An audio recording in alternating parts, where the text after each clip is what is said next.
you're listening to She Shield, your one-stop pod for all topics personal safety. I'm your host, Sofia, and my goal is to help educate women and men on concealed carry, martial arts, and all topics self-defense. Before we start today, please take a moment to rate the podcast. This is how we get our name out there. So if you don't mind, I know on Spotify, it's those 5 stars at the top. All you have to do is click on that and give it your honest feedback. And if this is your first episode, welcome. This is a perfect place to start. This episode is sponsored by Big Tech's Ordnance, your soon-to-be favorite retailer for all of your firearms needs.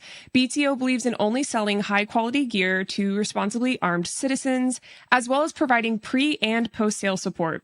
BTO values firearms training and supports firearms instructors nationwide. They even pay for their own staff to train with high-level instructors to ensure that when you reach out as the consumer, you are taken care of. Today we have Melody Lauer on the show. This is long overdue. There are so many topics that Melody just shines in. So I'm so excited for you to be here, Melody, and I would love for you to introduce yourself to the listeners. Well, first, thank you so much for having me on. I've heard so much about you over the last, I think it's been over a year now that I've been hearing about you. So thank you so much for inviting me. My name is Melody Lauer. I am the owner of Citizens Defense Research. I've been with Citizens Defense Research now for, I think, 2016 was when we started. And we have several offerings that we offer, but one of them is the Armed Parent, which is the thing that you want to talk about today. Absolutely. And I guess I could introduce myself more than that, but you know, I started in the industry way back in like 2006, I believe, was when I really started getting into this, and started instructing really seriously and heavily about 2013, 2014. That's when I decided to stop being a consumer and to start putting out information largely around the kids and gun aspect, because that's when I started having children of my own and really started asking questions that I realized there weren't a lot of answers to. So started taking more and more training and trying to test that, incorporate that into my own kind of lexicon of knowledge, and then seeing how it fit, and then working with others to try and put that out into a coherent class that people could take for this issue. But that's kind of what we're going to be talking about today. Absolutely. Yes. Thank you. I was about to say, please introduce yourself. And then there was like a lag. So I'm glad you read my mind. Perfect. Yes. This is the coolest little job ever, getting to sit down with individuals like you to hear your background and how everything came together into what you do today. And I meant to say this in the beginning. I've had the honor of training with you at the Taurus Range Day experience. Try to say that correctly.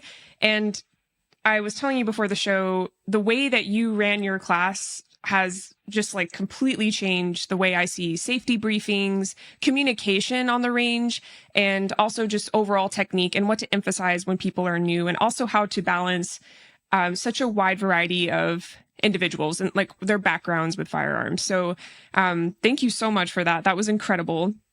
I already wanted you on the podcast before that, but after that I was like, now I want it even more. So thank you so much. Well, I appreciate that. And I was very, very glad to, be able to meet you there, because I, again, had heard so much about you, but then to have that feedback is really valuable, because, it's really awesome to get feedback from people who've been to multiple classes versus someone who's like, oh, this is my first class. It's great. Well, of course you think it's great. It's your first one. So thank you for that feedback. Absolutely. I do wish, though, on that note, that it had been my first class. And I think I said that to you at some point, because seriously, the way that, would you attribute it to Citizen Defense Research, or would you say that it's specifically the way you run classes, the safety standards? Well, the safety standards are the safety standards for Citizens Defense Research. That is, our safety brief is the universal safety briefs that we expect each of our instructors to use. That is part of the experience of coming to a Citizens Defense Research, is that high standard of safety. As far as like where that came from just my own experiences throughout the years, and other instructors as well who've worked with me, and kind of like the ways that we've seen either it go wrong or potentially go wrong. And then just seeing how best to set people up for success. And if you front load all of that and you tell them what they need, what they can expect, all that kind of stuff, people rise to the level of your expectations all the time, but you have to prepare them. And we've had very little issues. And I think one of the reasons we've had such little issues is because we have a very thorough safety brief. We have very thorough expectations that we communicate very clearly. And then we hold people accountable to that standard. And that's how it goes. And we've had very little issues because of that. And we want to keep that standard really high because we don't ever want anybody. We've been accused, CDR has been accused multiple times of being too safety conscious. And I'm like, you know what? I will wear that as a badge of honor because I would much rather have someone come away from a class going, wow, that was too much safety than ever have anybody go away going, I felt unsafe in that class. Because, and this is something that I've talked about for years, I think that for a while we spent so much time trying to convince people that firearms were safe when they're not. I mean, it's an inherently dangerous activity. And if you acknowledge that as instructors, no, this is an inherently dangerous activity that we are going to all take part. That doesn't mean that we shouldn't do it. And that doesn't mean that we can't do it well, but that means that we're all going to have to be vigilant about what we're doing here. And we're all going to be on the same page about what we're expecting from one another. And if you can do that, you can have a great, fun time that everyone comes away from having learned a lot without feeling, like they were at all in danger. And for people who don't know any better, the people, this is their brand new first class, they might be coming from a background where, they have no idea what is safe and what isn't. And you owe it to them to set the standard for them. Because if later on they go to another class where people can handle guns wherever they want to, or, there's nobody's watching their muzzle, things like that, that sets that standard. And they might go to another class and they could hurt themselves or hurt somebody else because that standard was not set for them at the very beginning. So, and we get a lot of first-time students. We get a ton of first-time students. So I feel a really big responsibility to make sure I set the standard really high for them. Absolutely. The first time I heard of your class was by Tessa Booth. She was like, if you don't do anything else, take a CDR class. It will completely change your perspective. And I trust everything Tessa says, but I didn't take that as seriously as I should have because it did take me, getting invited to the Taurus event to train with you all. And I was like kicking myself the whole time. I was like trying to be present, right? But I was also kicking myself and I was like, why didn't I do this sooner? And for anyone who hasn't experienced a lack of safety standard, what you said is completely right. I remember my second USPSA match. There was a dude, and now knowing what I know, I would have spoken up sooner. But he muzzled Lisa and I, and it was cool to have someone there to be like, yeah, that just happened, right? Because I gaslight myself a lot, at least, when I'm like, maybe it wasn't that bad. But Lisa was like, nope, we definitely just looked down the muzzle together, BFFs looking down a muzzle, and it happened 3 times total, and it wasn't until the third time, last stage, this gentleman got DQ'd. Found out later, this is crazy, he's on the board of this particular state's USPSA committee. I don't know what to call it. That blew my mind. And that was way later. He argued with the RO, of course, got DQ'd. And at that point, Lisa had to pull me back because I was going to march over there and be like, yes, I did look down your muzzle. And but the whole time I was competing, I was not with it. Like, I was like almost shaking, because dude was unloading. Like, you never know what happens in that process. And actually, that was one of the times. Another time he was running and gunning. So I couldn't see his finger. I don't know if it was off the trigger. All I could see was his muzzle at that point. And then you get very hyperfixated and it ruined that experience. So to have someone like you perpetuating that in the industry, I already feel safer. And I feel good about having someone to send a place to send newbies, especially to. Before we move on, I'd love to know, what are all the classes you offer? Where are you typically teaching? Where can people find you?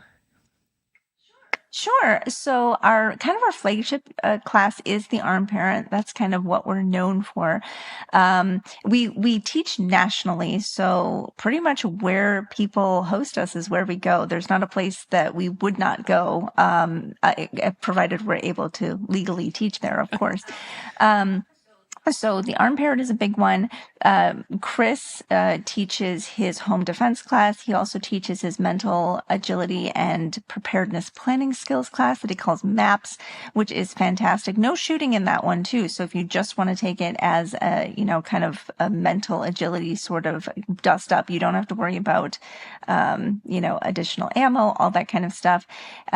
Caleb teaches his revolver class, which has been really popular. People have really, each time he doesn't do it very often because he's got so many other, I'm smacking my my microphone there because he's got other things, but he's wanting to actually do that a little bit more as well.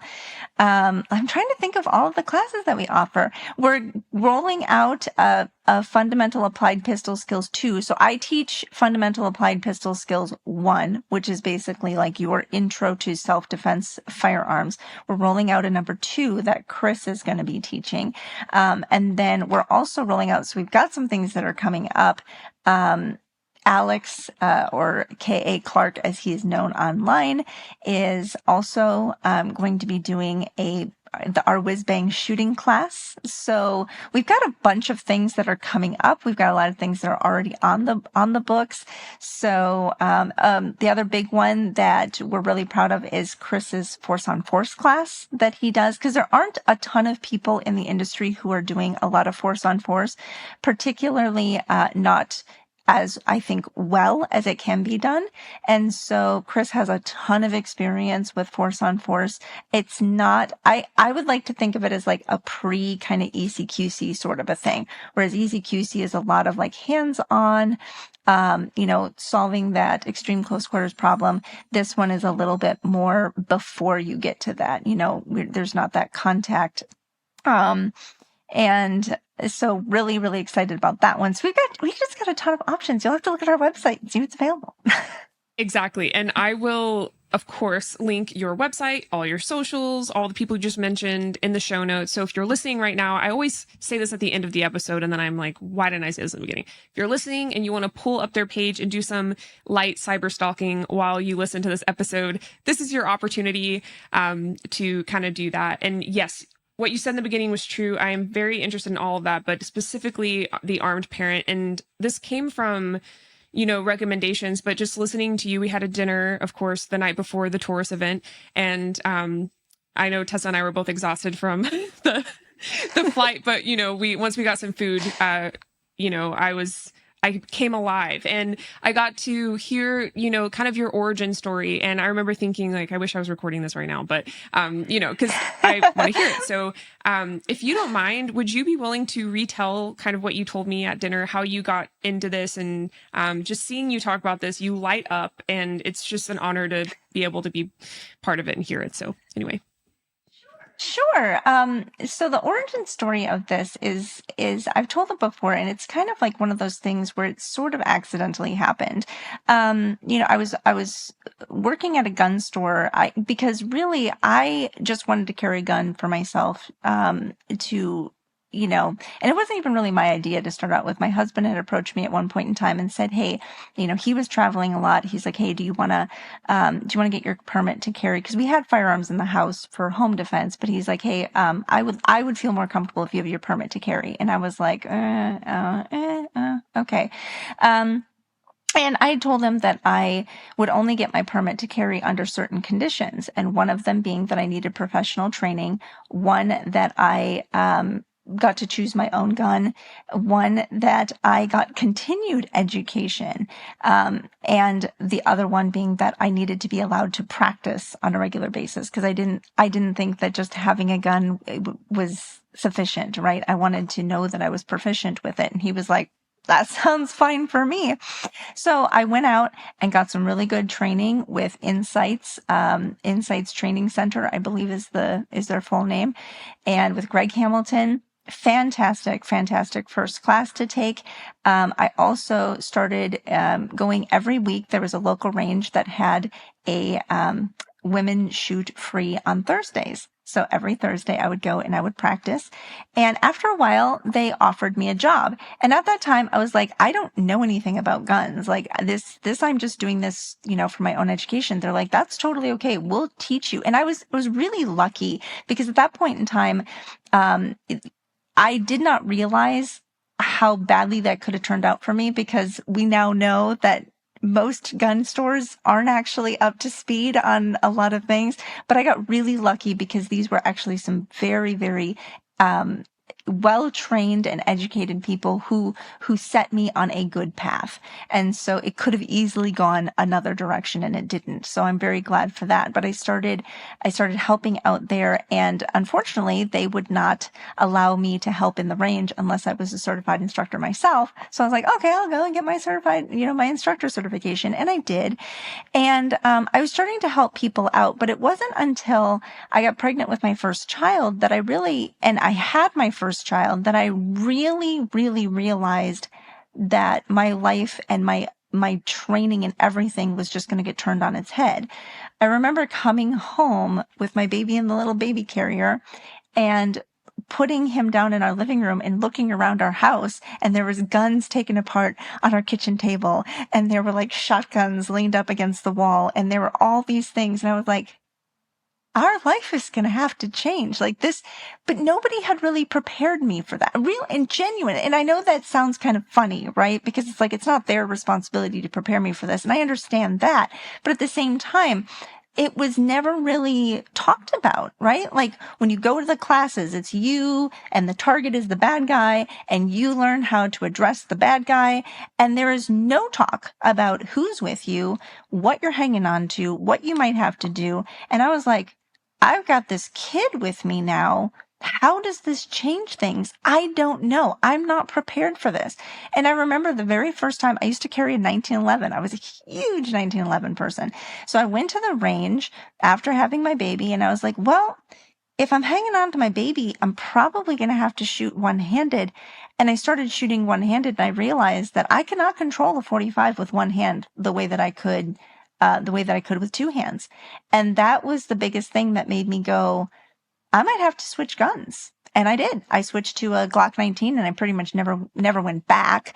But that was just the tip of the iceberg of the things that I started to discover. So that was my first experience where I'm like, this is not the same. My second big kind of aha was Greg Ellifritz. If you don't know him, or if your listeners don't know him, please search him out.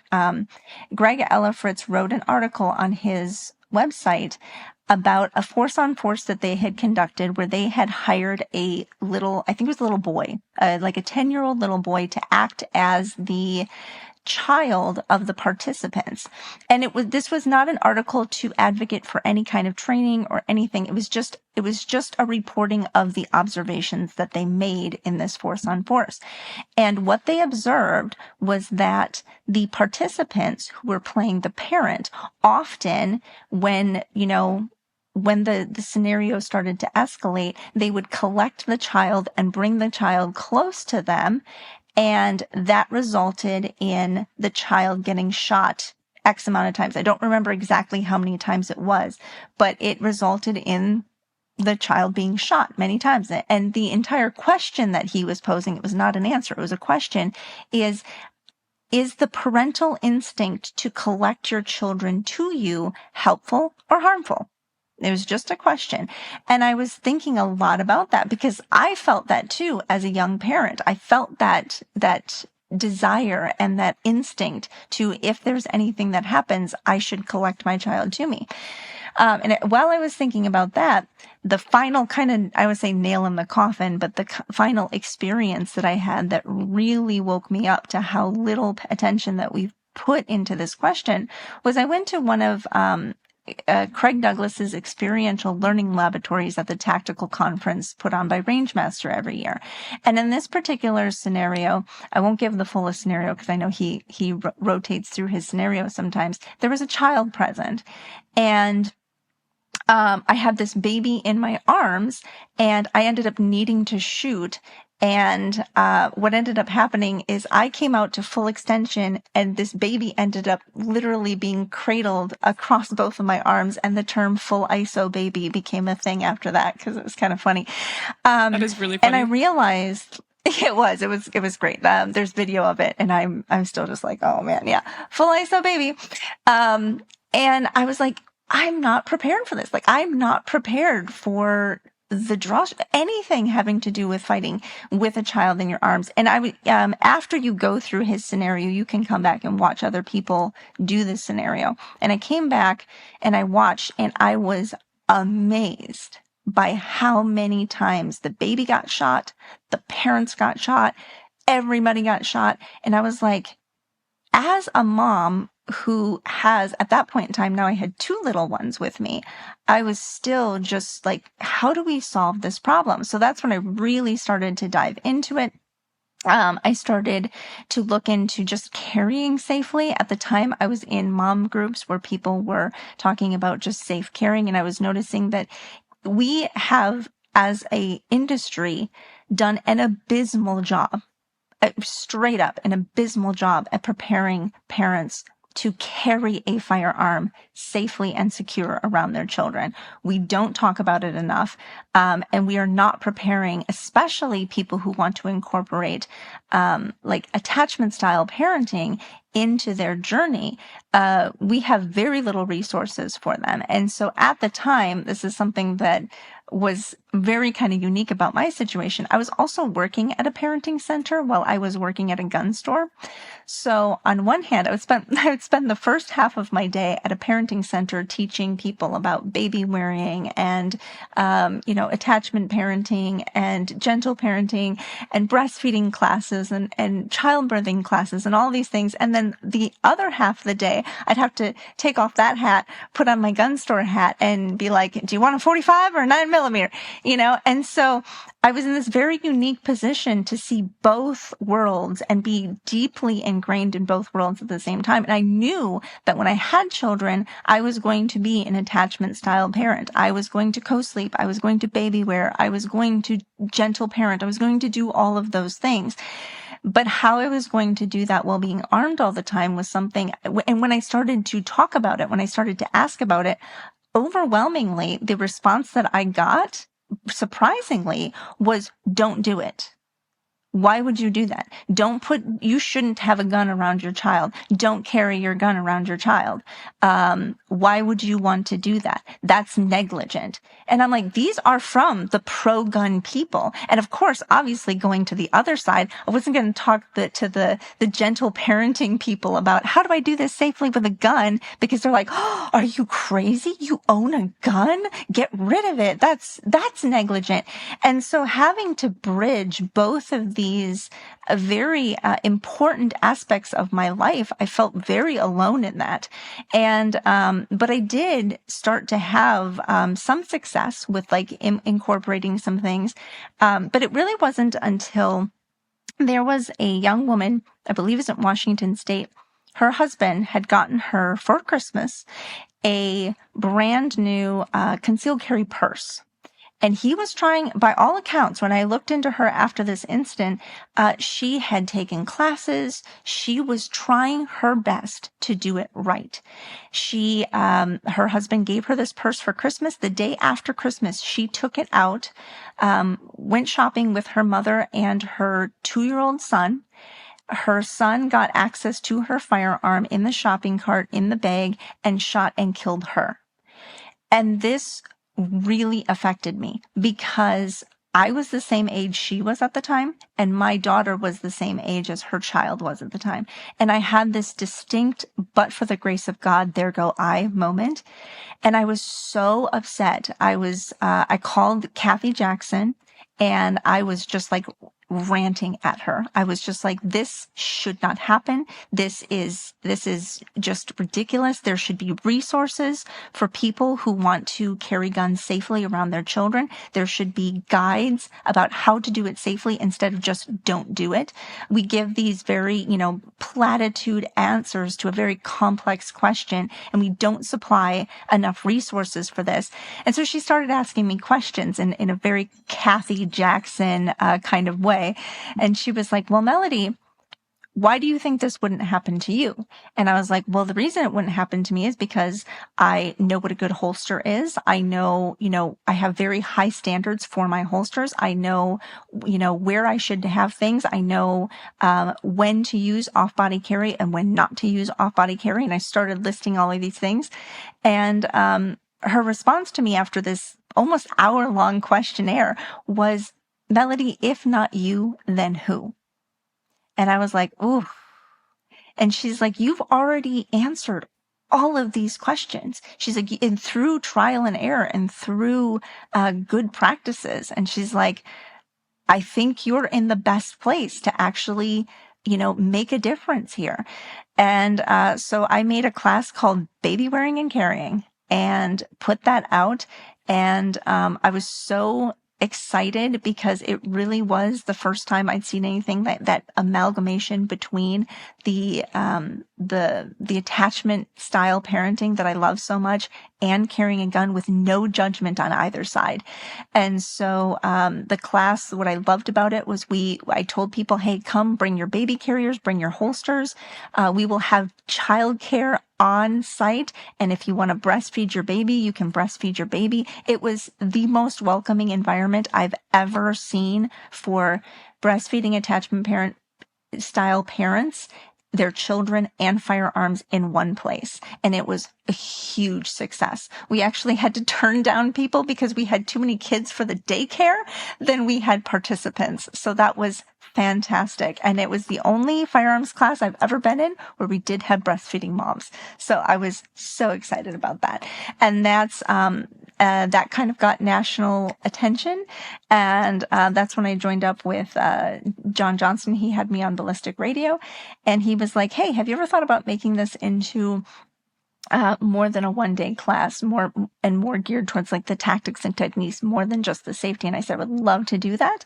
I just don't have the resources. And then we teamed up and made it a genuine class. And the rest is history as far as the origin story.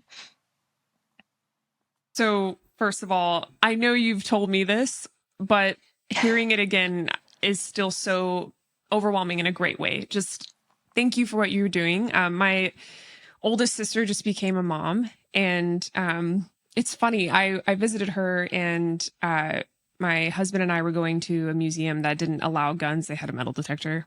And so I was like, I'm not gonna leave my gun in the car. It's down the road. I'll just leave it here.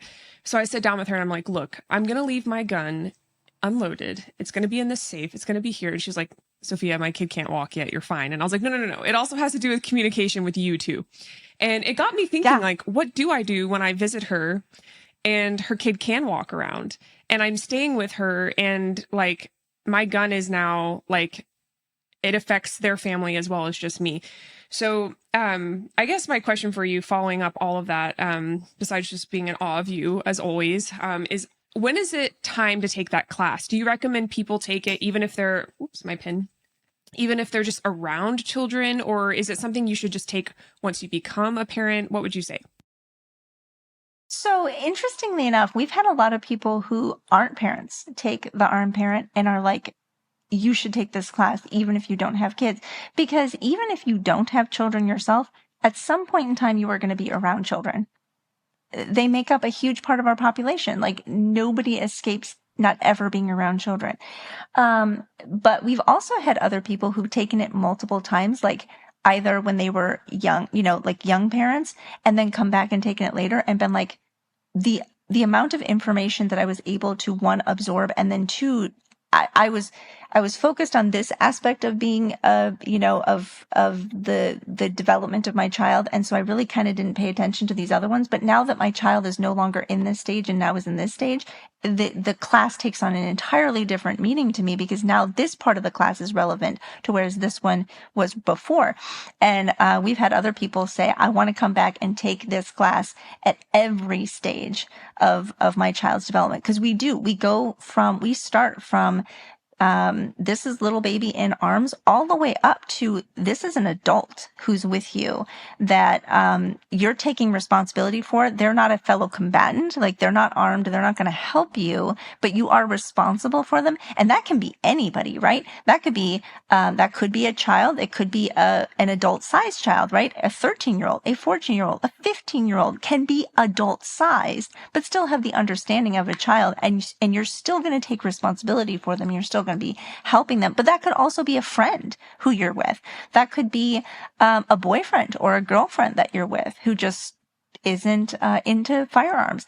It could be a spouse. It could be anyone. And that's why we have the armed parent / guardian. It could be anybody that you're taking guardianship over in that moment. And that's why we include all of that. So the number of people who've come to the class and who are just like, this is a fantastic class, no matter who you are and where you are, because it takes into account the fact that it's not just me and the bad guy out there. Sometimes it can be, but most of the time when we're out and about with people we care about and people that we love and people we are going to take responsibility for. And we might as well learn how to incorporate them into our defense, or at least know what to do if they're in our presence. So that's kind of what that entire class is about. Thank you. You articulate so well. It makes me think about the way I articulate everything. But anyway, oh my gosh, because sometimes I'm like, am I saying that well? Oh, yes, you are. It's absolutely getting across perfectly. So yes, thank you for sharing that. I definitely feel even more inclined now to take your class. I have students every now and then. I don't teach super often, but every time I've taught, if there's a mom in the class, they ask about concealment with a child. And we won't even be in a concealed carry class. We'll be in a basic pistol class. And I'm like, whoa, so that's actually way out of my lane. But here are some resources I have. I always point them to you, Kathy Jackson, and Tatiana Whitlock. Those three that's like my golden three. So, but I'm like, yeah, I don't have kids. All good resources. Right? Yes, exactly. All will be linked in the show notes per usual. But yes, so as far as how concealment adjusts as a child develops, I almost said grows, and I don't know. I guess both are appropriate here, but develops. How does that adjust?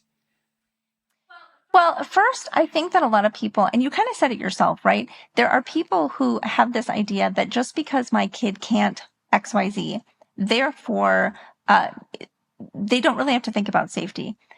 The problem with kids, well, it's not a problem. It's a great thing. It's just one of those things that we need to consider.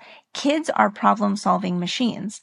That is good. That's how they are supposed to be. Everything is new to them and everything is an adventure to them.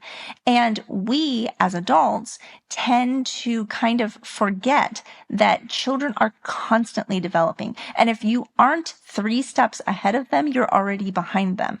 And so what a lot of times people will think is, well, my kid can't do XYZ, so therefore I don't have to prepare for XYZ.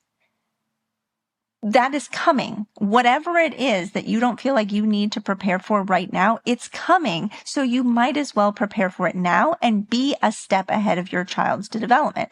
And honestly, we get this golden period where our kids come and they are blobs and they can't do anything, but they're here. And so now is the time for us, well, they are blobs and they can do little more than drool and poop. Now is the time for us to be starting to think about the next stage of development, when they're rolling over, where they're crawling, where they're putting everything in their mouth. So that's when we need to start thinking about things like, hey, my kid puts everything in their mouth. So what am I bringing into the environment that might not be safe for them? Kids do get lead poisoning from the clothing that their parents wear to the range. and from handling and kissing and loving on your child before you have fully washed your body, your face, your hands. It has happened, and it will happen if people are not cognizant of the fact that, hey, you're covered in lead from being in the range. My rule when I came home is I don't wear my shoes. I don't wear my range shoes into the house. And I take a full and complete shower and put on clean clothes before I hug, kiss, snuggle, do anything with my kids. And that was just something my kids knew. When I'm coming back from any kind of range stuff, mommy loves you. Mwah, mwah, mwah. I'm going to go take a shower. I will be right back, and I will give you all the snuggles and hugs you want in the world. That was just the rule. And it kept my kids from ever having elevated lead levels. Next thing is, okay, yeah, your kid's a blob right now and your kid can't rack a slide or anything like that. But you also have to understand that kids don't handle or look at guns the way that you do.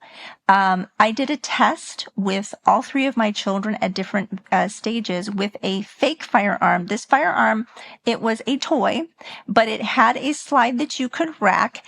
And while it did not shoot any projectiles, it had an audible sound that it would make, like a gunshot sound, like a pew gunshot sound when you press the trigger.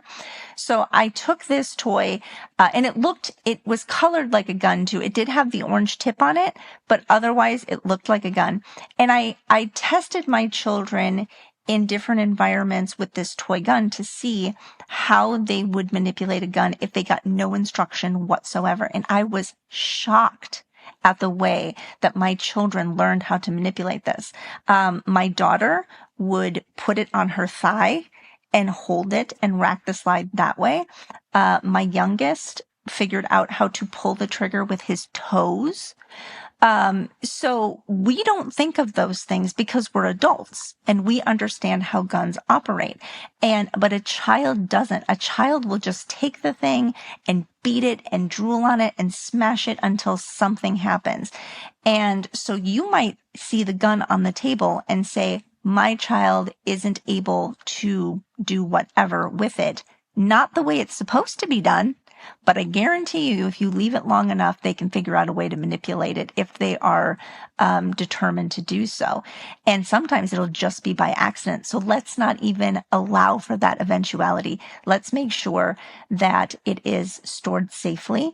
Our rule in the household was if it is not on our person, physically attached to our body, it goes into a safe. Those are the only two places it could be. And the reason for that was because we never wanted our children to ever accidentally get access to a firearm that they should not have. And the best way to make sure that that happened was either to have physical control of it or for it to be locked in an appropriate safe. And guess what? Nobody can take a gun from you without you knowing it if it's strapped to your body. It just can't happen. As long as you're conscious and able to respond to that kind of thing. And if you're in that state where you can't, you probably shouldn't be having a gun on you. I'm just saying. So for instance, that made things like off-body carry not a thing that I would do around my children, because there would be times that a firearm would be in a bag and then that bag would be somewhere where I wasn't occasionally. So, off-body carry around kids was a no-go for me. So there's certain things that you have to be thinking at least one, if not two or three steps ahead of your kids. So my kids right now, my oldest is a teenager. He's 16. Right now, he's really interested in firearms, and that's fantastic. We'll take him to the range. We'll do things with him. But now's the time for me to start looking for things like, hey, is he in his first relationship? Is he, are him and his girlfriend fighting? Is he feeling kind of down about something that's going on? Is someone making him mad at school? I need to be thinking 3 steps ahead and think, okay, one, is he exhibiting and demonstrating enough responsibility where he should have access to firearms? And if not, or those conditions start to change, am I limiting access to firearms again? Just like anything, just like any kind of, responsible, like same with a car, right? He might get his driver's license, but there might be times where I'm like, hey, you know what? You're not showing me that you're responsible enough to have the keys for the car right now. So I'm going to take those away for you until you can kind of modulate yourself. Same thing with firearms and kids. Absolutely. Thank you for sharing that. This is also new to me, so I'm learning it as you are sharing it today.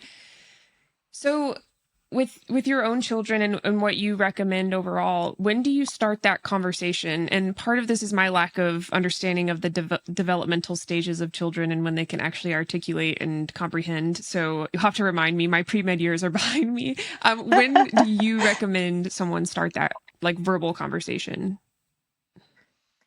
Well, so I always say there was a gun present at the birth of each of our children. So our kids were introduced to things very, very quickly and very young. And that wasn't on purpose. Like we weren't like, we're going to make sure there's a gun there. It just, my husband happened to be carrying each time Right. that, I gave birth. But we never thought that there was a too early time to start talking about it. So when they were, obviously blobs, there wasn't much conversing that was going on here, but I do remember, especially when my youngest was still breastfeeding, I'm talking less than 6 months old. I actually have a picture of me. It's one of my very favorite pictures. I'm breastfeeding him and he loved the texture of my grip. And so he would reach down with his hand while he was feeding and he would just feel the texture of my grip. And that was just something, and he got to the point where he would feel for it. Like that would be something he would feel for. And he would, and then I would know he was falling asleep when he like stopped petting my gun. And, so I think about that sometimes. And I think there's never been a time in any of my kids' lives when a gun was not just there, right? And so there would be times when in those moments, maybe he would get a little handsy, which is why holster selection was so important to me. I don't care if you as an adult can't get your finger between the trigger guard and the trigger.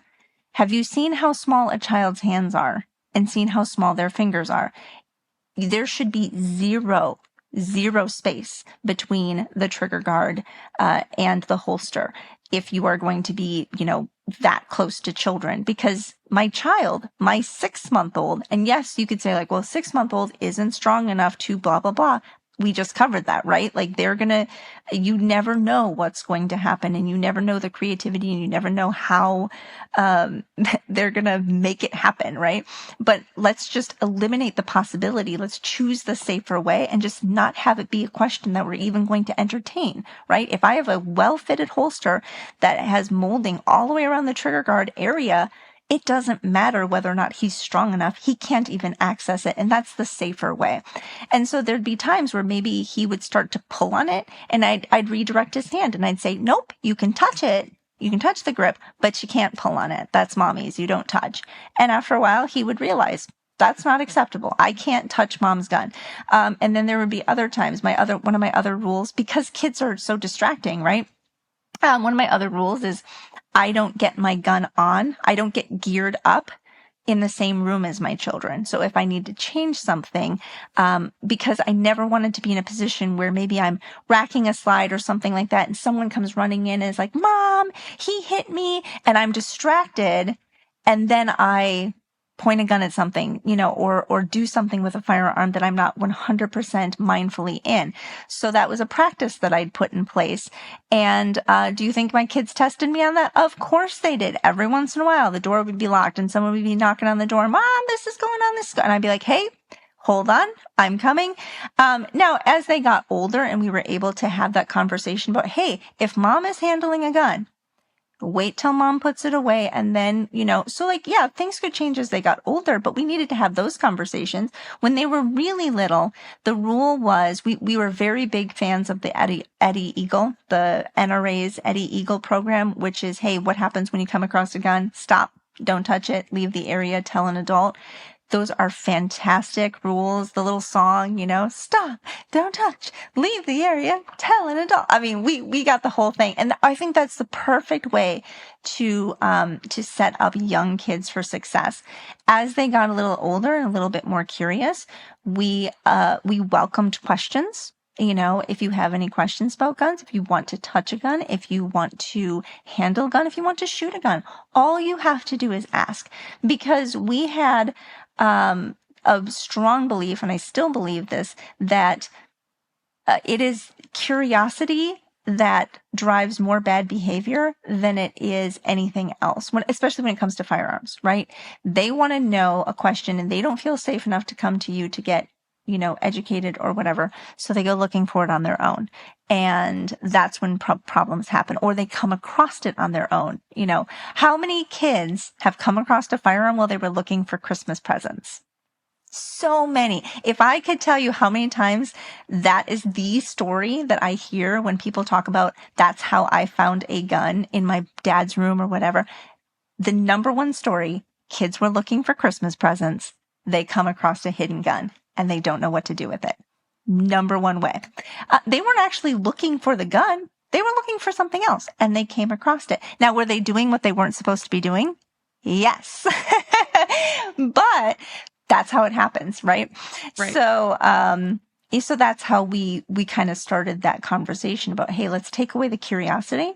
We took them to do shooting sports when they were ready, and we never pushed it on them. If they were curious, they were open to it. If they didn't want to, they didn't have to.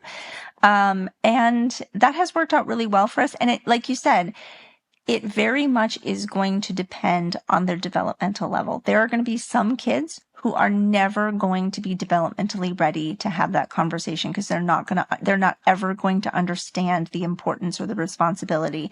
And that's unfortunate. But most kids at some point in time are going to developmentally be able to understand this is a dangerous tool. This is something that we don't touch without permission. I think of it no differently than trying to tell a child about either sex or about driving, drinking. That's the kind of level. Like when you're starting to talk to kids about those kinds of things and the seriousness of them and having conversations at each developmental level, you have different conversations with your kids about those things, right? The same is true when it comes to firearms. It really depends on their developmental level and what you want them to do when they're presented with that information, whether it's, okay, I'm of the age right now, I don't touch, or I'm of the age now where I feel like maybe I can touch, but with supervision. Now you're getting to the point where maybe you can go and do the thing, but you're still kind of in a probation period sort of thing. So maybe you can have it, but maybe you don't have any ammunition, things like that. So I won't ever tell anybody like at the age 10, you can do this because it's just going to be very dependent. That makes a lot of sense. So many thoughts came up when you were talking. I was like taking notes because I was like, I don't want to forget this. Besides going into kind of concealment gear and how things change from there, that's definitely a big topic I want to cover with you. I'm going to give you two questions, and you let me know where you want to go, and then the other one we can do later. But Okay. First of all, how do you ever talk about how children should navigate conversations about firearms with their friends or if they're at a friend's house? That's one that came to mind. And actually, let's just start there. That's the best way to do this, I think. So I always told my kids, especially when they were really little, that talking about firearms is like talking about your private parts, right? You don't advertise that you have one. You kind of keep it quiet. There are some people you probably shouldn't talk to about firearms because they're not gonna understand. And we've had those conversations with kids younger. We've been careful to shame them for because having and owning a firearm is nothing to be ashamed about. That's a personal thing that I'm very pro Second Amendment, obviously not ashamed of having firearms. And I understand that my situation might be different than people's situations. There might be people who live or operate or work in environments where if it even got out that they owned a firearm, it could have big social consequences for them. So they might choose to, one, not to even disclose to their children that they carry a gun. And they might be much more adamant to their children. We do not talk about guns. You do not ask, if anybody tells or asks you, lie to them. That might be their priority. And I won't tell them they're wrong. Right. So this is going to be very dependent upon you, your situation, your family. And again, what you want that outcome to be. Right. Any kid in my school or my kid's school who Googles my name is like, who's your mom? And Googles it, they're going to know that we have firearms. So we've never had that rule of like, hey, don't ever talk about it. But we have set parameters around like, hey, if you're going to talk about it, speak respectfully about it. Be respectful of other people's ideals. Now, when it comes to like talking to other families, I've never had this be a problem for me. I have had people who've chosen not to let their kids come over to my house because they were anti-gun and they just didn't even want their child to be exposed to that. If that's their choice, that's their choice. But I'm always very free and very open to talk to people. If a parent ever came to me and was like, I know that you're a gun person, I'm uncomfortable with my child being in your home with guns, can you talk me through that? I would be happy to do that. And I would say, absolutely, this is how we store our guns. These are the regulations on when we take them out and things like that. That being said, there have been a couple of times where I've had to have that conversation with other people. And I'd have to say, do you have any firearms in the home? And how do you store them? Because if my child's going to be here, I want to make sure that I know my kids, but I also know that kids are kids, right? And you can have as many rules in the world. But when kids, especially when they get together, it's like, the rules sometimes don't exist anymore because they want to show their, like, you're not supposed to be doing that. Well, they just wanted to see the thing, I understand that, but it's still against the rules, that kind of thing. So, and I think that's part of it too, is just being mindful of the fact that your kids are still kids and your kids are going to sometimes say things that you're like, can you not? And preparing them, I have been really impressed by parents who have made sure to teach their kids the 4 rules of gun safety, have drilled them on that. If your teacher ever asks about this, this is how you respond. If your playmates ever ask about this, this is how you respond. I think those are all good things to do. And I think there's no too early time to do that. I think that you can do that as soon as they pop out, just like hold them up when they're a blob and be like, listen, kid, because eventually it will get through. You might have to do it more than once, though. Right, of course. I love that you're calling it a blob. I'm going to text my sister immediately after this and be like, how is my blob today? I call him Squish because he just like, Aww. he's so squishy. Anyway, I love him. I've had so many babies are adorable, right? I have so many friends with babies. Well, not so many, enough, I guess. So, by the time my sister had a baby, I was like, oh, it's not going to be any different. It is so different. I'm like, I'm an auntie now. I'm like, I will fight the world for you kind of thing, when I'm holding him. And anyway, but I love. You need to come to our class and do it and figure out how to do well. Yes, please, because watching my sister's eyes, like, do that while I was like taking her baby, she was like, oh my God, but apparently I'm doing a good job. So, but yes, I absolutely would love to do that. And actually, I have a friend, who I visit when I travel for live fire, and she always asks me when I go into her house. She has a toddler, 3 years old, and then coming up on a 1-year-old. And she asks me to put my firearm in her safe when I'm in her home. And that is like, I'm in her home. It's her rules. I'll fight someone with a knife from the kitchen if I have to, like breaking and entering. But like when I'm there, it goes straight into the safe, and that's how she's comfortable. And that's how we do things. If I bring in like unloaded guns from the range, because I'll go to the range while I'm up there. I just put them in her bedroom and she locks the door. So she has like these little rules in place because she knows how we work. That was actually really exciting for me. I was really nervous to go over to her house for the first time with children, because they don't own guns. They're not very 2A advocate-y. So when I came over, she was like, I'm assuming you're carrying, so let's have a conversation. And I love that she initiated it. And now when I go to people's houses and they have kids, that's something I try to do. Is that something you also talk about, like how to, like when you go into someone's home, since it's like their private property, because there are people out there that's like, you can't take my gun off of me, or like I might as well not come over. But that's just not how that dynamic can work. Like I can't see Abby unless I go to her house because she's so busy as a mom. So how would you say one could navigate that best? Well, and that is so complicated because you're right. Like there are some, and it really comes down to priorities. And I know some people who are genuinely, like you said, I will not be disarmed. You know, either they've had an experience or they've been around people who've had experience or they understand and they're just like, nope, never again. Like if you don't want me to carry a gun in your house, then I guess I'm not coming over. And I'm not saying that's wrong. I would never say that that's wrong if that is your priority and that is your prerogative, get on with your bad self. Like that is completely fine. Now that means you're going to have a trade-off, right? And that trade-off is going to be that you're not going to go over to that friend's house. And if that's okay with you, then that's okay with you. But there are times when, yeah, you might have to make a sacrifice.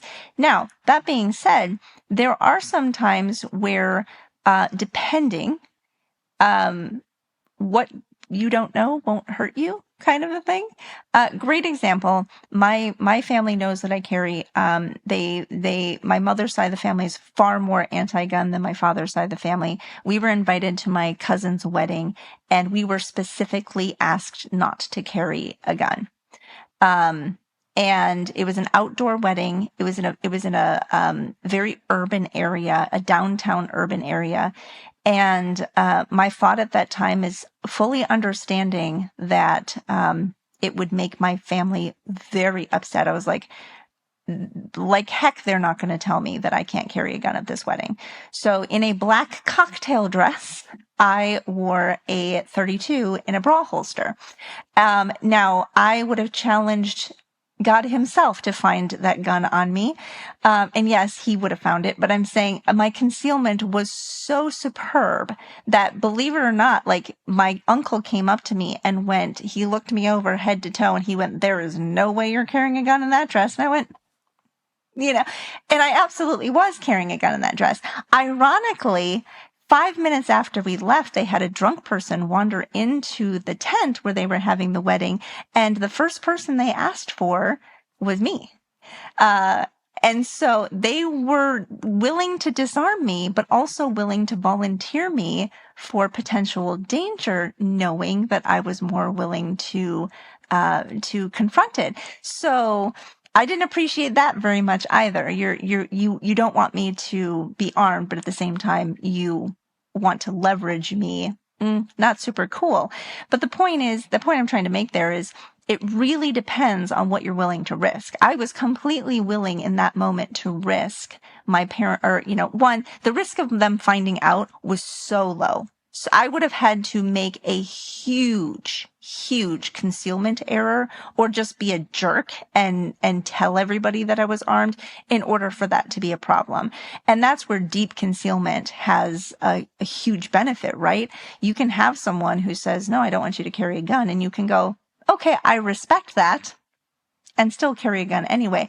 But you have to recognize that you are risking the potential ending of that friendship should they find out about that. So that is something. And that being said, in someone's home, I think of that as a little bit different, because inside somebody's home, they are allowed to set the rules for what's going to happen inside their home. So I'm much more likely to abide by the rules if I'm going to enter into somebody's home than if they're inviting me to something and they're like, "I don't want you to carry when you come to this." I'm like, you don't get to decide what I do in this public space. No, you don't get to determine that. But in their home, I will take that on a case-by-case basis, and I will also take that on, and then I'm willing to also have a conversation with them. All right, you don't want me to carry in your home. That's totally fine. I respect that. Can we have a conversation about why that is? Is it that you're afraid that I'm not safely carrying? Are you, because then we can start having a conversation about what it is that they're actually worried about when it comes to guns. And that might actually go a lot further than, being confrontational about it, because you might actually have someone who goes, "Wow, I guess I don't have to be that afraid. I just didn't understand. I didn't understand all the safety measures in place. And I didn't understand how much respect you give this topic. And I didn't understand how well trained you were. And now that you've told me about all these things, maybe this isn't as big of a deal." I love that. Yes. First of all, thank you, because this is not the first time, I'm going to be asked to either disarm or not even come armed. I would have done the same thing in your situation. In fact, on my wedding day, I called Lisa and I was like, "Hey, you going to be armed at my wedding? Because I don't think I can get a gun in this dress." Like, and I also don't know. I don't know if I want to. I just had this whole, I don't know. I also knew I was going to have champagne, and I was like, should I have champagne? And I'm a lightweight. Like, I will have, it's ridiculous. Like, I always tell my husband, he doesn't drink, but I'm like, if you understood, like, I am a cheap date. You could get me half a cocktail and I'd be done. Like, so all of that said, I knew if I had even the champagne for our toast, that I was going to be toast. You feel me? So, so I called my people that I knew would carry guns, and I was like, "Hey, y'all, are you going to be, are you going to be armed at my wedding?" And they're like, "Do you want me to be?" And I was like, "What do you think?" So I had a few people there that were just like designated people that I felt safe with. It was kind of an interesting scenario I had to think through. So anyway, I'm really glad we're having this conversation. And I guess I didn't think to talk to my friend because I walked in the house and, you know, it's new parent house, just stuff everywhere. And like, she's frazzled. She's got like a baby crying. I'm not going to like, in that moment, in this context, I was like, yes, I will take my gun off. If that will bring some peace to our meeting, I'm happy to do that, you know? And so, and that's you being empathetic and considerate of her. And I don't think that anybody can go wrong by being considerate and empathetic when they're given an option to do so.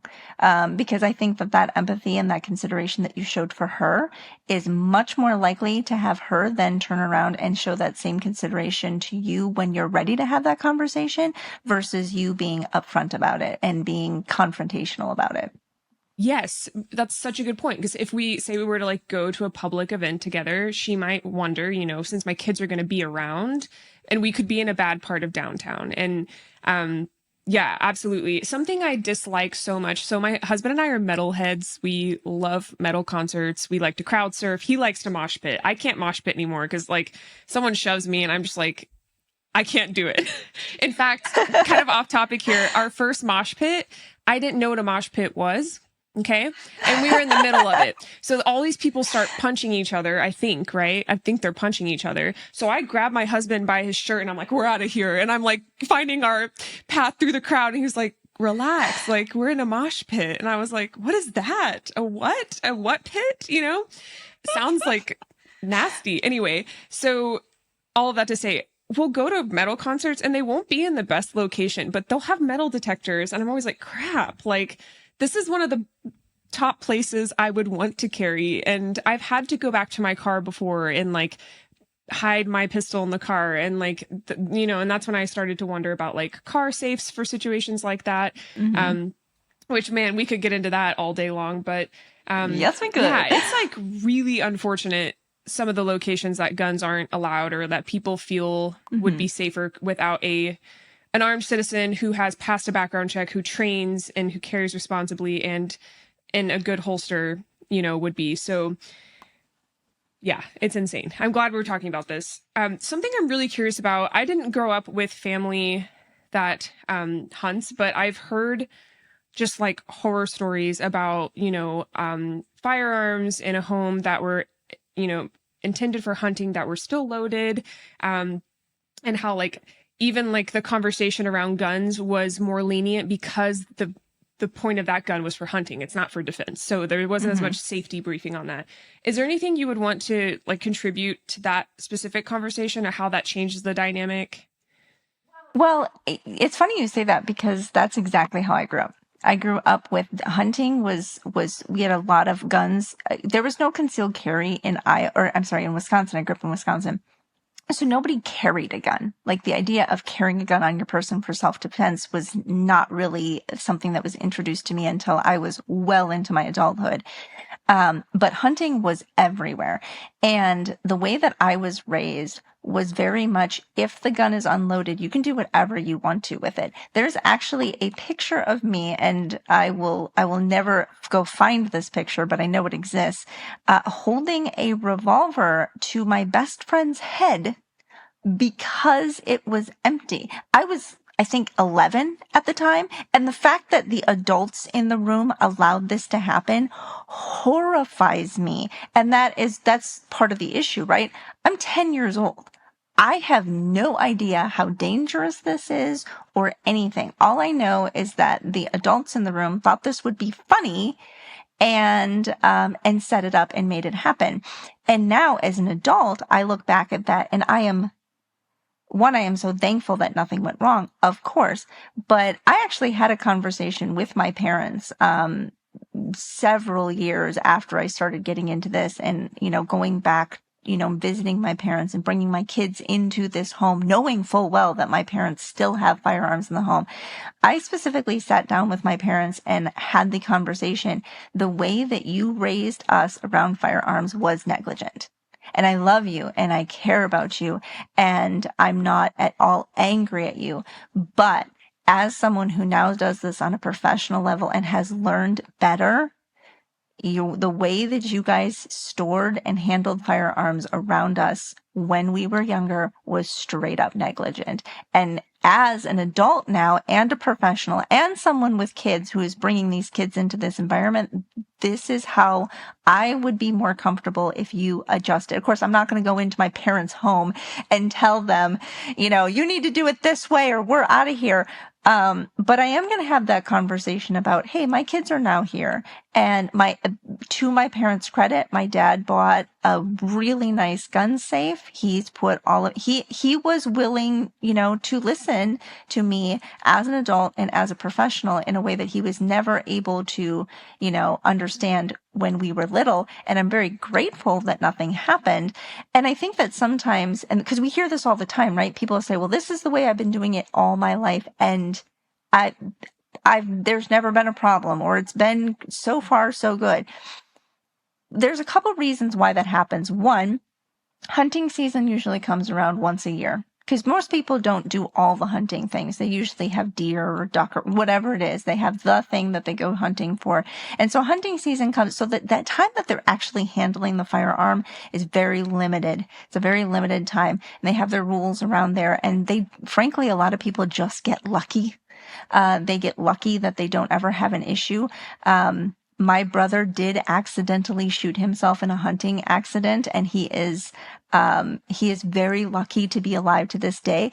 But part of that was because of the poor handling that was allowed at the time, and being able to once survive that and then look back at it. The idea, if we know better, we should do better. And there's a time you can either cling to your ignorance and you can be like, no, this is the way that we've always done things and it's always worked out so far, so we're just going to keep doing it that way. That has a huge risk associated to it. And I don't think that's the smartest way to go forward, right? I remember at one point in time, I had an unloaded gun. I was at the gun store. This was where I was working, and I was resting the muzzle of the gun into the palm of my hand because I was handing it to a customer. I was handing it like this, and the muzzle was resting in my hand. And my manager looked at me and he said, "What are you doing pointing a gun at your hand?" And I said, "Well, it's unloaded." And he said, "Well, what are the 4 rules of gun safety?" And I was like, never point your muzzle at anything that you don't want, and and he was like, if you know better, why aren't you doing better? And I was like, oh, and that was a big rebuke on me, right? Like, if I know better, why aren't I doing better? And I was like, because I'm getting lazy with this. And I didn't think that it applied here. But you're right, it actually does apply here. And that's when I decided, like, no, I do know better. I should do better. And I think that a lot of times people just think of it, it becomes a pride issue, right? Well, that's never been a problem for me before. This isn't about your pride. This is about knowing better and then doing better so that we can prevent this from ever happening. Yes. Amen. Amen. I feel the need to say it. I actually, before this call, I told Melody about a situation recently where I definitely looked down someone's muzzle. I could see the slide lock to the rear. I could see no mag, but I didn't know it was unloaded. Could have racked that slide forward and popped off a shot, for all I knew. And of course, the guy operating the gun, he was like, kind of looking at it like I didn't really know what to look for. So I remember being like, all of it was bad.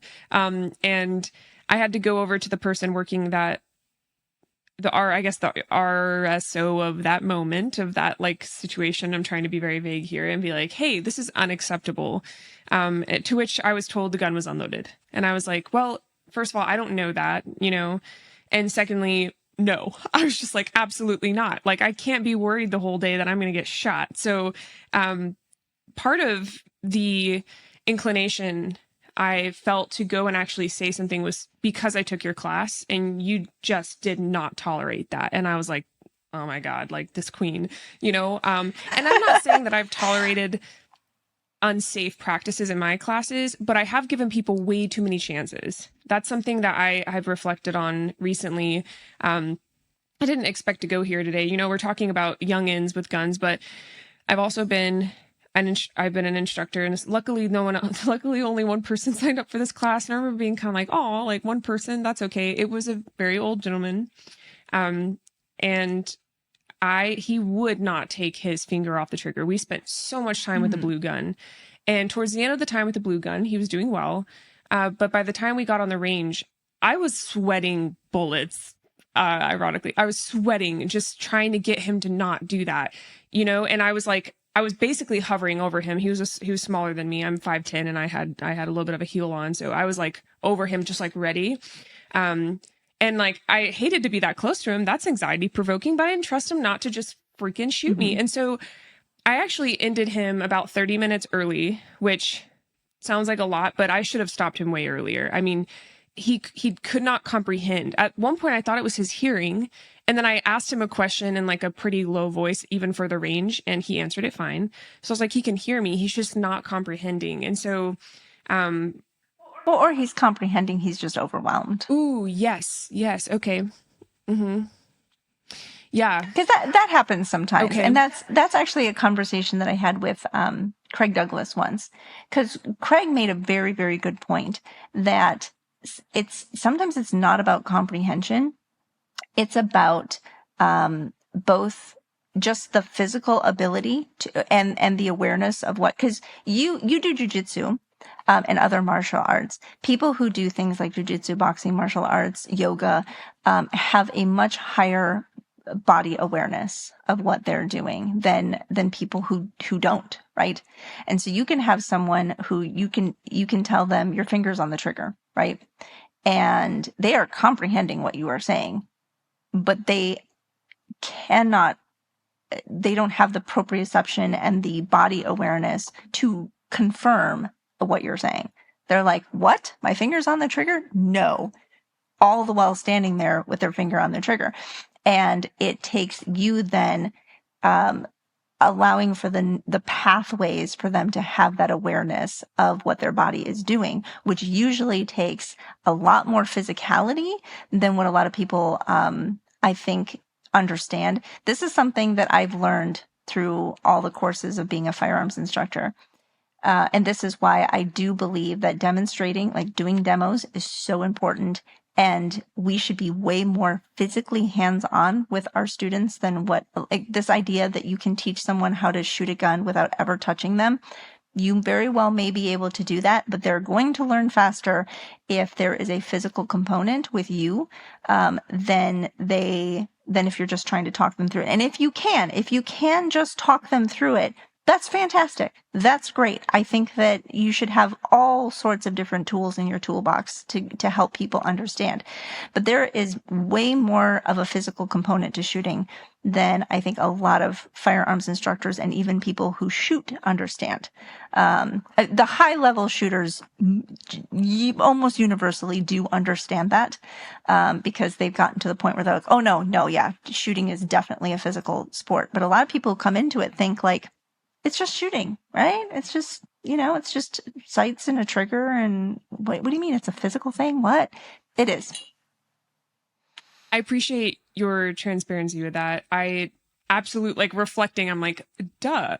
He must have absolutely been overwhelmed. And yeah, I almost feel silly for not considering that. I guess in my head, this early on in my shooting career, and instructing career especially. Oh my gosh, I'm so new to it. I'm taking the Rangemaster certification course later this month, like I mentioned to you. And I just got to this place where actually came from a conversation with Lena Mitchell. Like, she's been a really big influence in like my career path, and she was, instead of telling me what to do with my career path, she was like, you need to reflect on like, what is your goal right now? And upon reflection, I realized my goal is just to learn more. Like, I'm trying to put out things without knowing enough to put out. So I'm really excited to continue my journey there. And I think part of that is being able to recognize things like, is this person not able to comprehend, or is it that they're overwhelmed and we need to take a step back? And to be completely clear, it certainly could be that they weren't comprehending either. I didn't want you to think that I was like, no, they were definitely comprehending, Sophia, and you just didn't. No, because sometimes that is an issue too, for sure. Then there's always, when people talk about communication, right? There's what you intend to say. There's what you say. There's what the person hears physically, the words that they hear, and then there's the way that they interpret those words.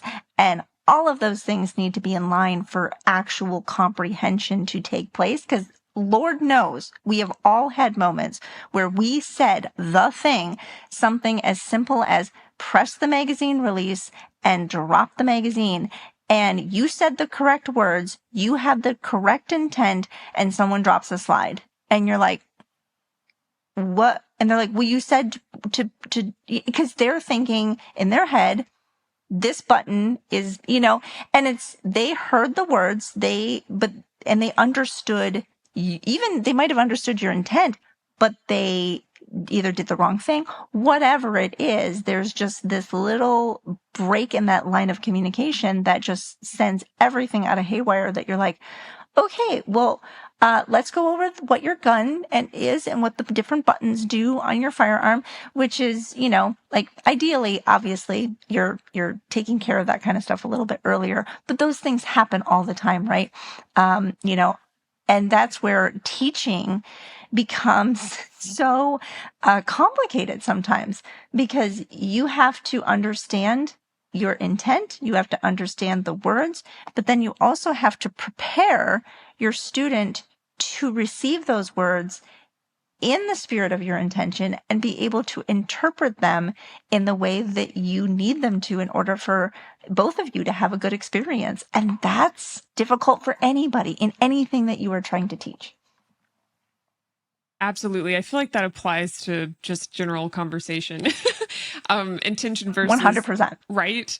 Intention versus impact is something my husband and I, it's like a reoccurring phrase in all of our conversations. It's like, yes, like I see the impact I had. That was not my intention. I can apologize for the impact, but I could still have this intention, kind of thing. That's like one of the best things I ever got from therapy. So you're so right. And thank you for that. I think it's almost like actually shooting a gun as opposed to dry fire. I think it's just going to take me, like, one, taking the proper courses and preparing myself, doing my due diligence, but also just having the experience dealing with people from different backgrounds, levels of comprehension, and also how much I'm loading onto them in that moment, and like finding that balance. So, and for anyone, well, having seen you shoot, you're an amazing shooter. Oh, thank you so much. I appreciate that. I really do.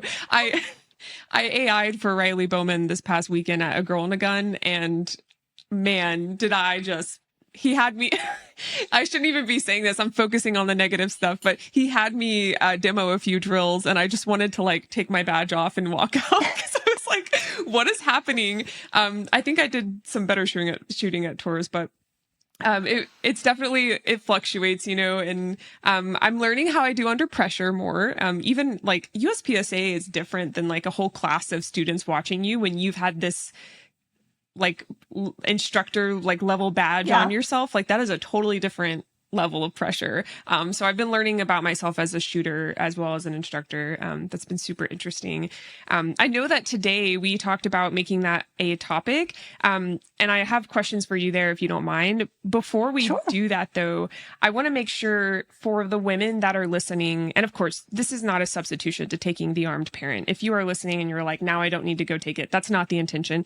It's to expose you to what Melody has to offer, what her colleagues have to offer, and encourage you to do some research into what classes are near you and, what can you do to go take one. So with that said, baby wearing and carrying, how do you start off instructing people with gear? I looked at your website and you give a list of gear that people have to bring. You recommend that they bring to your class. Mm-hmm. How do you get into that with people who are coming in with maybe just a store-bought holster that they don't really understand? Do you have examples there? And what do you ultimately recommend? I know that was a lot.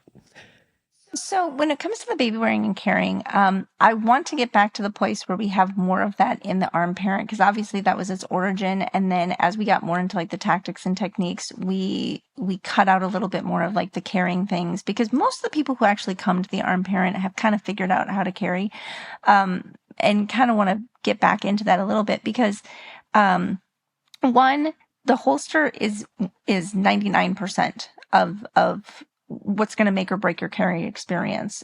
Comfort, ability to retain the firearm, the ability to just have it be secure. All of those things are going to be largely dependent on the holster more so than anything else. Like I said, I'm a really, really big proponent of hard-shelled Kydex holsters over anything else, particularly around children, because one of the things that is unique about being around children versus any other environment that you're going to be in is that you're going to have to bend over and pick your kids up. You're going to have to get on the floor and change the diaper. You're going to have to contort and move your body in ways that if I were just sitting at a desk at an office for 8 hours would never have to do. And my personal belief is that if I can't do everything that I want to do with my child because I'm carrying a gun, then that's a big problem, because my children, my first and primary role is to be a human being and to be a mother, not to be an armed person, right? Not to be a guard. My first job, if you want to be a bodyguard or you want to have a bodyguard, go and hire a bodyguard. You're not a bodyguard. You are a parent who happens to be armed. Be a parent. And I think that's where people start to fall down, is they think I have and we've actually had people who say, yeah, my job when we go to the park is to be the person who sits there and watches, with my gun on, and because I can't carry a gun while doing these things. Then who's playing with your kids? The whole reason you're there is to be a parent and be part and be active with them. So be that way. And if your gear can't make that happen, get better gear. Don't forget to have that life. I have a saying that I say all the time. Don't let your desire to protect your life keep you from living a life worth protecting. That includes being a parent, right? Be the parent that you need to be. And I get really passionate about that because it ticks me off when people say that. Don't use that as an excuse to get out of parenting, right? Because it's a terrible excuse. So get a better holster. And that's going to be something that's molded to your make and model of firearm. It's going to have a nice trigger guard cover, and it's probably going to be a hard Kydex more than anything else. Possibly molded leather, but I prefer hard-sided Kydex.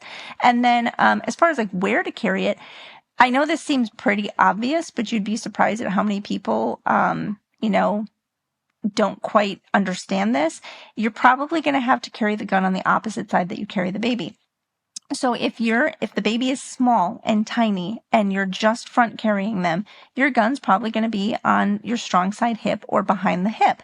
That being said, if you've got a baby that you're carrying them, they're a little bit older and they've got that good head control and chest or core control, and you're carrying them on the back, you're probably going to be carrying appendix. And this is where I get really frosty about people who say pick a carry position and stick with it, and don't switch your gun around.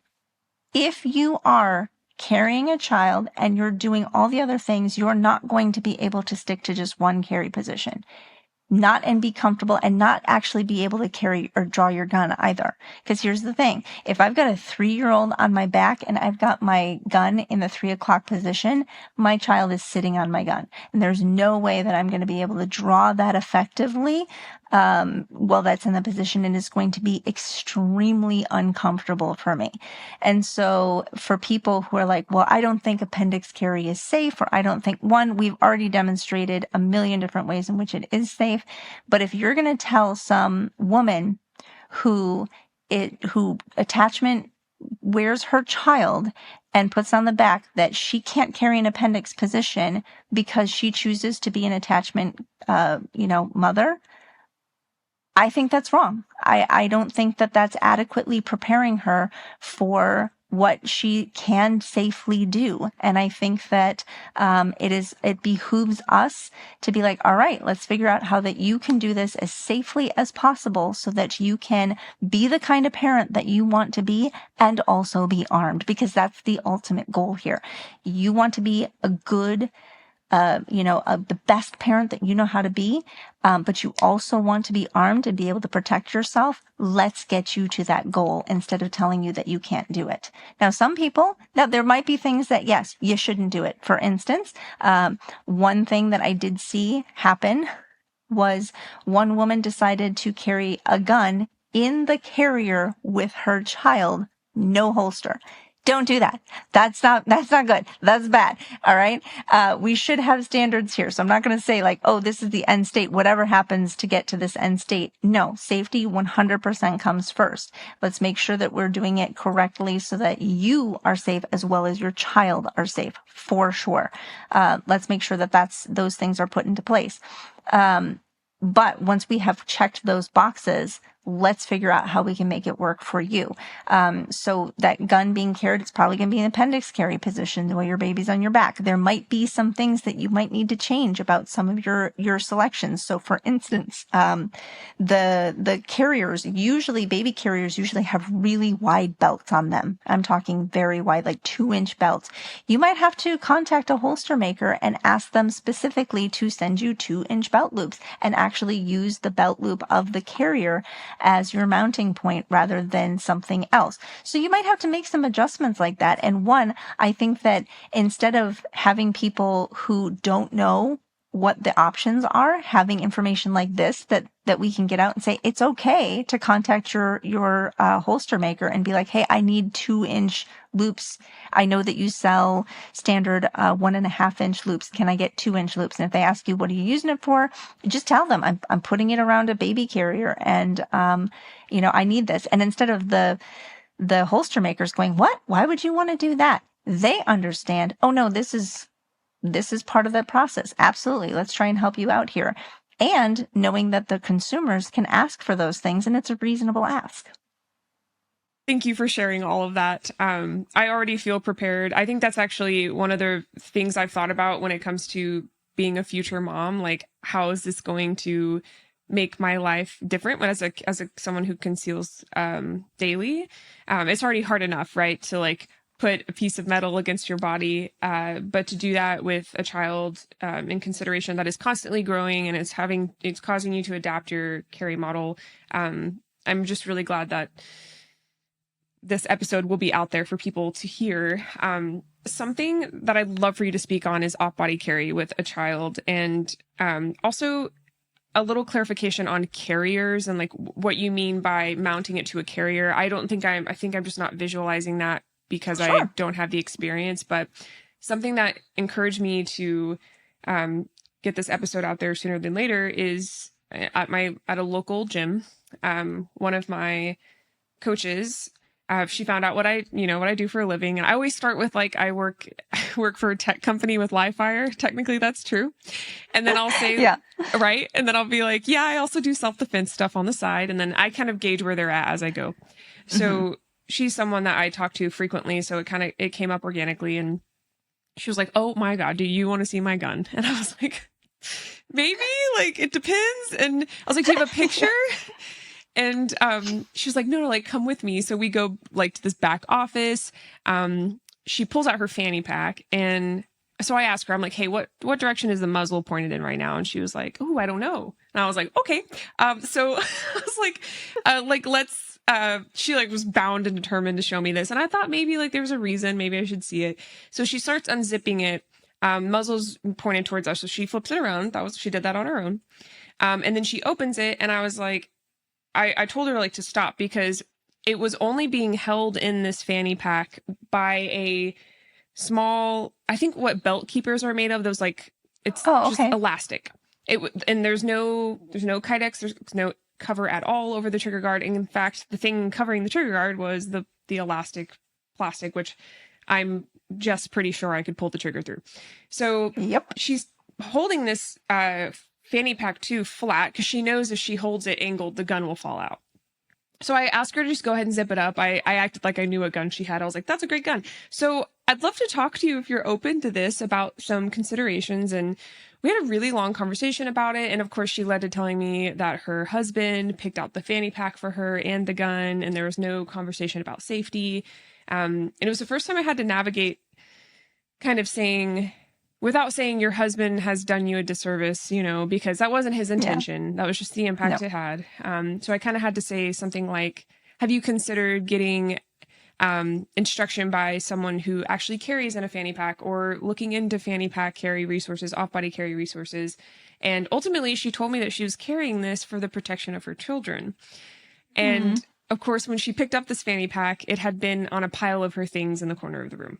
So all of this just came together, and I was like, wow, there's so much I want to cover here. All of that to say, what is your stance on off-body carry? And I'm sure there's a bunch of context, so I just love to hear it all. There is. So my take on off-body carry around children is that it's negligent. And the reason I think that is because, especially around children, we cannot maintain the amount of focused awareness that is necessary in order to do off-body carry right when there are so many distractions. And I'll give you a for instance. I was doing an actual purse carry article that I was supposed to be writing about. So I was testing, and these were legitimate concealed carry purses. These were not like just purses that we were dropping guns in. They were carry purses. And the entire article was basically like how to do it right, what are good carry purses, going to the range, the whole thing. But I had children at the time, right? So I was like, okay, I not only need to do this right for the article and for the content, but also to make sure that my kids aren't at an additional danger as well.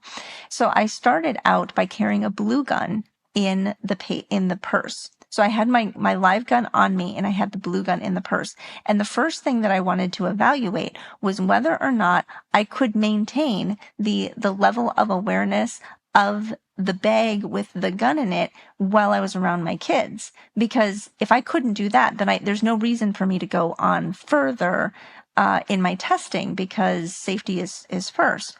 So I actually ended up abandoning that an entire series because I could not maintain the amount of dedicated focus, and the amount of dedicated focus was literally exhausting. So, and this was just a blue gun. I had a blue gun in a purse. If we were at a restaurant and I needed to go and get some extra ketchup, I had to make sure that I put the gun, put and go over there, because I'm not going to leave. So this is the way that I tell people to think about it. If you would not take a holstered gun, a gun with a holster on it, and leave it wherever it is you're leaving it, why would you do that with a purse gun? Because that's essentially what you're doing. If you would not take a gun that's in a holster and put it next to your child in the shopping cart and then walk away from your child and go and, get something, why would you do that with a gun in a purse? Because that's exactly what it is. Just because you can't see the grip doesn't change, what it actually is. And so what ended up happening that made me abandon this was I was meeting my husband somewhere for dinner, and me and my children had arrived early enough that we were waiting, and so I allowed my kids to get out from the seat belts and stuff like that. So we're all still in the car, and we were waiting for my husband to get there. My purse with the blue gun still in it was on the passenger side of the car. My kids were all running around in the back of my car, doing what kids do. And I was on the phone with my husband looking out the window because he was supposed to be arriving. So I'm looking out the window on the phone with him, trying to see if I could see him. And I turned to find my youngest going through my purse. That's how quickly it happened. And I was very, very grateful that that was just a blue gun. It wasn't a live gun. But we're talking about someone who is actively trying to be engaged at 100% of the time. And that's when I was like, I can't do this. Like, I cannot safely do this. And I don't think anybody can, because you have these little, people around you who have their own will. And and we forget commonly what we're doing with purses, right? I walk in from my day at my job. I throw my purse down next to my desk. How many people who come home from doing grocery shopping take their purse and put it in a safe before they start unpackaging all of the groceries that they're putting away? No one does. We put it on the kitchen table and we put all this stuff away. But that's what will be required of you if you're carrying in a purse, particularly around children. Something else that happens, especially with off-body carry, you hear about people who advocate for putting guns in the diaper bags. Guns do not belong in diaper bags, because the diaper bag is the thing that goes with the children. And I have heard of people who've forgotten guns in diaper bags and then handed the diaper bag to the daycare workers. And it's been hanging up at the daycare in the midst of multiple children, and no adult knew it was there. No adult knew how to take care of it. I mean, that should never happen, ever, period. But it has happened, and it is horrifying when it does. And we are incredibly blessed that more children do not get injured when things like that happen. So now that does not mean that I don't think that off-body carry should ever be done. I think that it can safely be done in short periods of time where there's not a lot of chaos and not around children. Those are my criteria. I'm talking 4 hours or less. 4 hours of less at a nice dinner with a purse gun. Absolutely. Totally fine. Like, you can do that. At church or something like that, where your kids are crawling underneath of rows and stuff like that, I'd be less likely to be inclined to agree to that. Absolutely. In fact, the church fanny pack thing has happened to me. My mother-in-law has been like, hey, you can set your bag down. And I was like, I can't. She's like, no, seriously, it's fine. No one's going to take it here. And I was like, okay, I'm going to wear it though.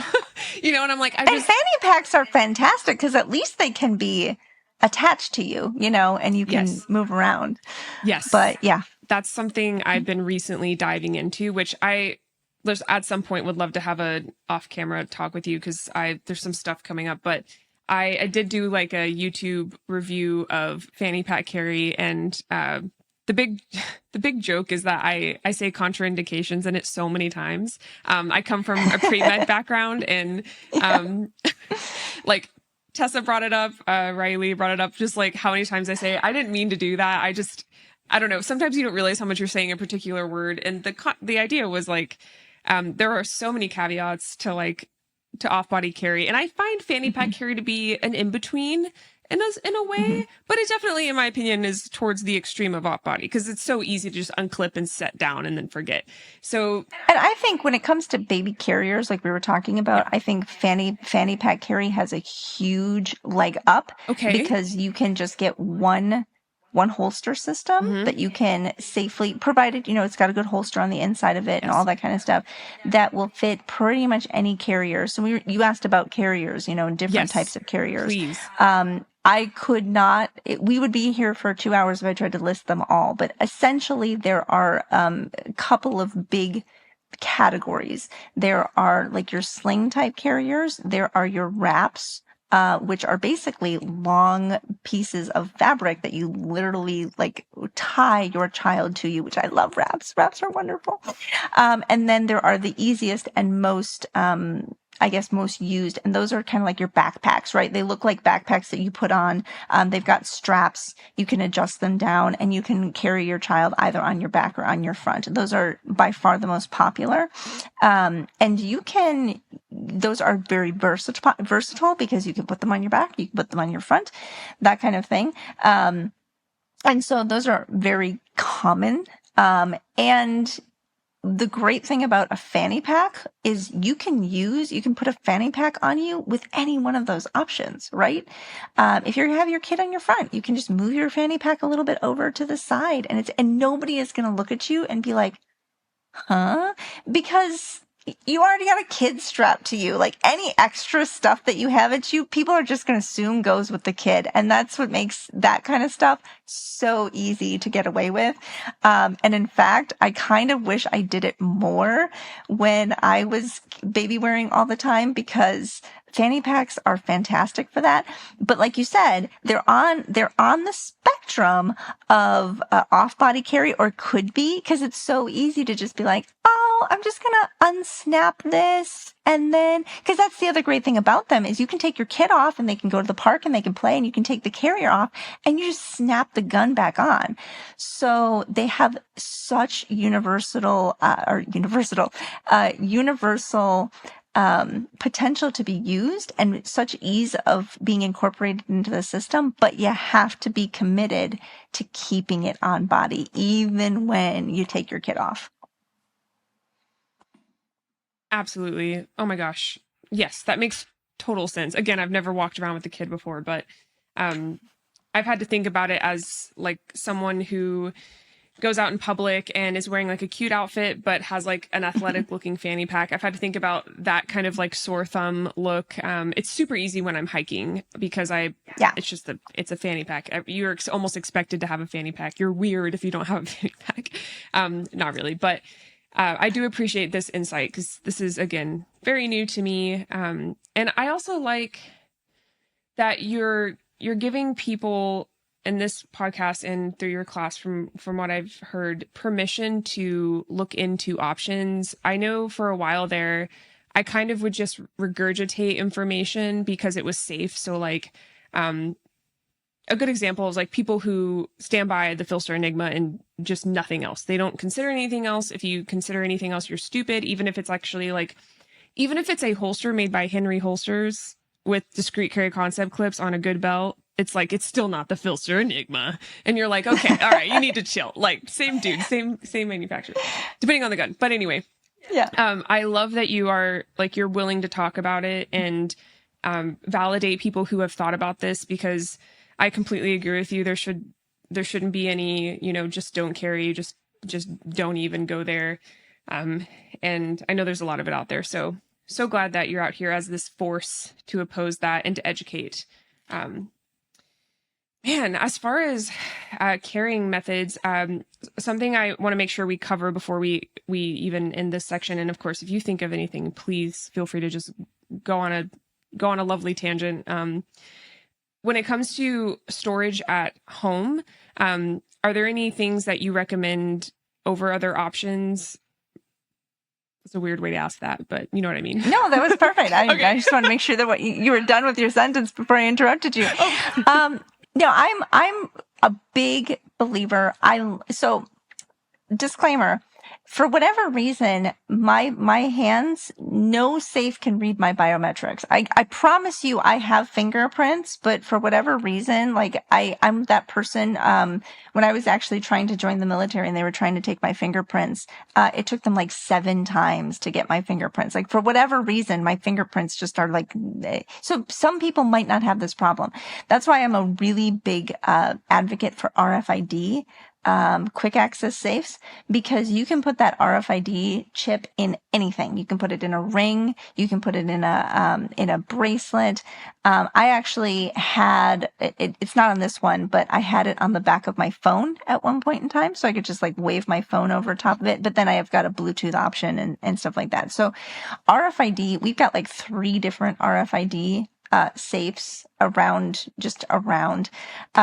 So that's my preferred for quick access, getting hands on it so that you're using it very quickly, like a, self-defense option or home defense option. Short of that, I think that everybody, and of course, obviously this is also, lifestyle dependent as well. Like I'm not going to tell anybody that the only way that they can be safe is to go out and buy a $3,000 safe, because I don't know your situation. You might never be able to afford that. And that doesn't mean that you shouldn't have the option of personal protection. And this is where Claude Warner, if you don't know about him, by all means, go look him up. He has done some amazing research on low-cost ways to train, low-cost ways to secure your firearms. And the one thing that he came up with that I absolutely agree with, you can go to a hardware store, get a metal just toolbox for less than $20 and a regular padlock for less than $5. And for less than $25, there you go. You have got a lockbox that you have a key to and nobody else has a key to, and you have secured your firearm. So don't think that this is like a, inaccessible to everybody. It's not. It is accessible to everyone, securing your firearm. Those little car safes that you were talking about, one, I think that if you carry a gun, you should have a car safe, because at one point in time or another, you're going to be in a position where you are required to store your firearm in a car. Now, that being said, it should be temporary. A car is not a holster. You should not be leaving your gun in your car. I'm a big believer that a gun should never spend the night in a car unless you are in the car as well. So that's something that, but those little lock boxes that you can get with the cable that connects to the car, those are like $20. And even that connected to your bed frame is better than a gun in a drawer. Now, is there a barrier to you accessing it in the moment that you need it? Yes, which is why I like the quick access safes. But the quick access safes are going to cost you a little bit more money. And if you can feasibly do that, then you should. Thankfully, they are pretty affordable these days. You can get a decent RFID safe for, I think, like $100 or so. But that could be limiting for some people, in which case, go out and get yourself a really nice lockbox or a toolbox and a what do they call those things? I just had a mind fart. Padlock. There we go. Padlock. I was muted, but yes. Oh my gosh. Yes. And here's the thing. If you need your gun to be on you, or you need your gun to be quick access, put it in the quality holster that you're buying to carry with, and carry it at home. That's the safest place, legitimately the safest place for your gun around your child is in a secure holster on your body, provided, of course, you are conscious, sober, all those things. So I'm going to say that as a caveat, like, yes, you are a responsible, conscious, and sober adult who is going to take that responsibility. Then the safest place for that firearm to be is in your possession. I appreciate you clarifying there. Yes, absolutely. That's actually been a question I commonly get in DMs. Like, do you drink when you go to the bars? Which is actually a fair question. I don't always drink when I go to bars. Question. But do you carry when you're at a bar? And my blanket statement is no. Like, I'm either going to carry and not drink and be out with my friends and be their designated safety person, or I'm not going to drink and have a gun on me. That's the safest answer I give people. I've heard some other iterations of that, but if you have anything else you want to add to that, feel free to, just because we have talked about that a little bit. We have. And I think this is another one. There are some places that have legitimate laws on it. So be conscientious of that. There are some places that, it's in the paperwork. It is in the agreement that you make to get your permit to carry or whatever, that no alcohol shall be consumed while you're carrying. And if that is the stipulation of your permit system, whatever, then that's on your own discretion and your own risk as to whether or not you're going to break that.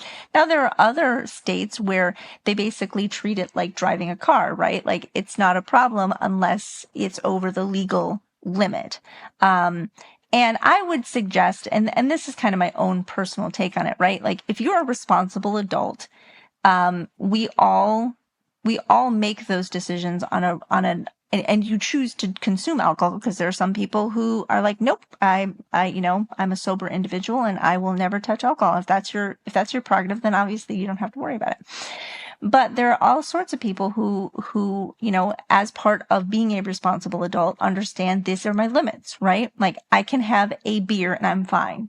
And I'm not, but there are other people who have a beer and they are going to, become a rage monster, or they are going to become, something else that, and I think that takes intellectual honesty.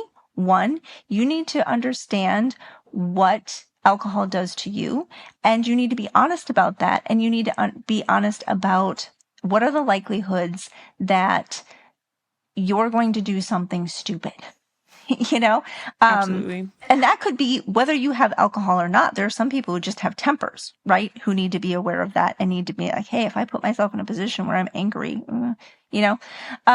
and be responsible with your choices. And now, me personally, when I first started out carrying a gun, I had a very hard I don't drink and carry rule. If I was in a position where that was going to change, I usually talked about it with my husband because he was usually the one who was out with me. And we would decide, okay, who's gonna drink and who's gonna be sober. And if he was the one who was going to be sober, then I would just take my gun off and give it to him. And then he would take possession of it. As we got older and and at that time when the state we lived in was very, you could not carry and consume any alcohol. So we were also trying to abide by the law. As we moved, it became less of a problem. And, we'd sit there, I'd have a beer and I'd be like, ooh, I'd have that guilty feeling, right? Like I had a beer, but I'm like, but I feel sober and I feel fine. Like, I feel like I could make good decisions here. And, and then later on, maybe we'd leave and I'd be like, oh, I think that would have been okay. And you start to kind of have that evaluation of like, what would be okay, what would not be okay. And so there would be some people who'd be like, nope, absolutely not. I think that's negligent. I think that's wrong. And I would not disagree with them. I would not say like, you're being too whatever, because I don't know their situation. I don't know how they feel. I know my situation. I know how I feel. I know my own limits. Now, everybody who's ever said, I know my own limits, a lot of times that's the cry of people who maybe don't know their own limits. And I think that's really where it comes down to intellectual honesty and being willing to be like, maybe you give yourself just a hard limit, right? Like I will only allow, I will only allow myself one glass of wine. But if it's tequila, no, because I know, like you were saying, like I'm a lightweight, right? Like I can't have any amount of alcohol. And that for you might be different than like Chris Seipert, who's 260 pounds.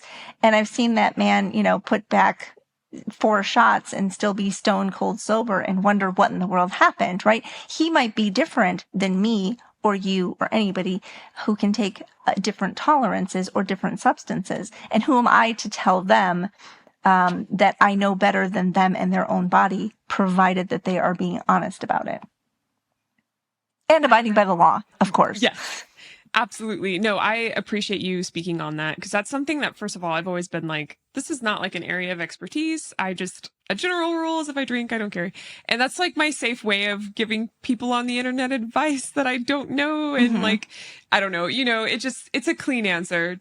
It felt clean. And that would be my default answer. Just like right. Same thing, right? Like if someone's going to ask me default, like I just have to default to one position. Yeah. My one position would be like, if you're going to drink, don't carry. Right.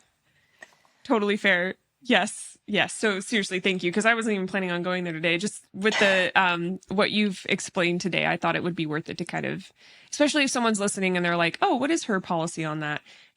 Given there's not a child around, kind of thing. So yeah. So thank you for that. Okay. I know I said that the off-body thing was the last thing, but something from our previous conversation, or our conversation at the dinner table, actually, you do not have to, share anything personal about this. It's whatever you're comfortable with. Something I've spoken to my oldest sister about. She is an instructor for the deaf and hard of hearing. And with that, she has been involved with children that are part of and this is a part where I get nervous because I don't want to say the wrong kind of like classifying word. But special needs is something I know she's mentioned. So I know those terms also just kind of adjust as years go by. So please correct me if I'm wrong with that term and everything else. But when it comes to having conversations with children with special needs, or, with parents that are having to balance that maybe in a mixed household, with children that are maybe neurotypical. Again, the terms are new to me. One, is that something you're even comfortable speaking on? And two, like, how does that change the household dynamic? Yeah, I can speak a little bit about that. I've got one child who's special needs. My oldest he's on the spectrum, the autism spectrum, and he also has ADHD. So, and combined, they're a little nasty little combination. But luckily for him, he's very high functioning. So even though he's technically on the spectrum and he does have special needs, we've been very fortunate that it's not inhibited his abilities too much.